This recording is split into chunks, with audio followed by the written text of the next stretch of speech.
Please step forward. Please come to your places. We'll do a very quick swearing in. Raise your right hand. Do you promise? Yes. Sure. You may be seated. Who is the complainant? I am, Your Honor. Oh, of course.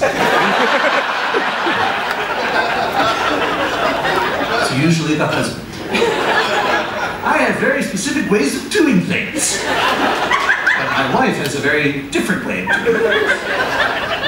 Can you tell me about why you're right and she is unright? She believes that cream gravy should be served on mashed potatoes with fried chicken, and I believe that brown gravy should be served in these same circumstances.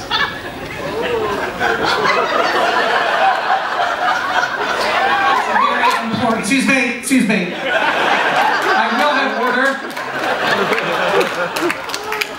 Can you explain your position a little bit more? Yes, we were a church's fried chicken franchise, and... What? That's your explanation? That's true, they have no other fried food in Texas. Go on. And we were ordering together very early in our relationship. When it came time to order sides, we were going to share mashed potatoes, and obviously the brown gravy is superior. It's a nice salty meaty product, where cream gravy is flour-based and disgusting. What is your name, Jane Doe Fernandez? It's Adrian. Adrian? Yes. Okay, Jane. How do you respond to the complainant's complaint? I would like to point out that when you're speaking of a fried poultry product, there is nothing... In this case, chicken. In this case, chicken. There is nothing on that chicken that you could make brown gravy out of. We all agree brown gravy usually is made from drippings, right? Yes? Okay. That is not something you're going to get from a fried chicken. And I do take exception, it's not a flour-based gravy, cream gravy, or sawmill gravy, as it is sometimes called. It is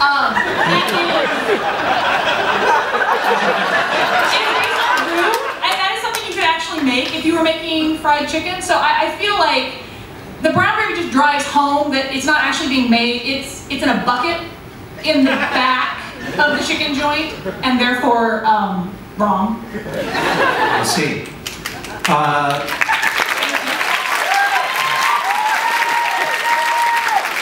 This is not trial by mob, but you're right. I didn't think so, but I'm swayed by that argument. How do you respond?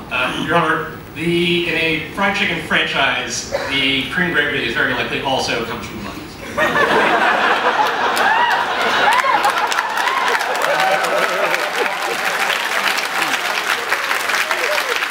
That is too a compelling argument. Now, I'll turn it then to you, Jane. Do you not recognize that you are eating in a church's fried chicken? Your Honor, this is true. However, are you under the illusion that there is a human who is making fried chicken from scratch? No, I'm sure that cares about it? Yeah, no, I'm sure they're just cranking chickens out of a bucket. But at least with the cream gravy, the illusion is there. I could believe that maybe at some point, some person made gravy. There. I see. So, I think that maintaining a sense of illusion is important when eating any fried chicken. Especially a church's fried chicken. You mentioned in your testimony, Mr. Fernandez, Francis is your name, that you were sharing mashed potatoes. First of all, that's disgusting. You say this was early in your relationship. How early? Well, let me ask you this question. Was it late enough in your relationship that you started to routinely spit in each other's food? No jokes, I will have order. Because even if it were not simply disgusting, you could have had separate sides of mashed potatoes. I doubt it would be too expensive. And then have whatever gravy you wanted. Is that not so? I believe that is what we ended up doing. After we had the fight. In the chicken joint. And is that not an acceptable, solution to your problem? You want it all your way and the brown way. That's correct. And you feel the same way? Sure. A very simple arbitration could have been made. Eat whatever gravy you want. But since it has come down to an all or nothing, a zero-sum game of gravy, I will go to my chambers and ponder my decision.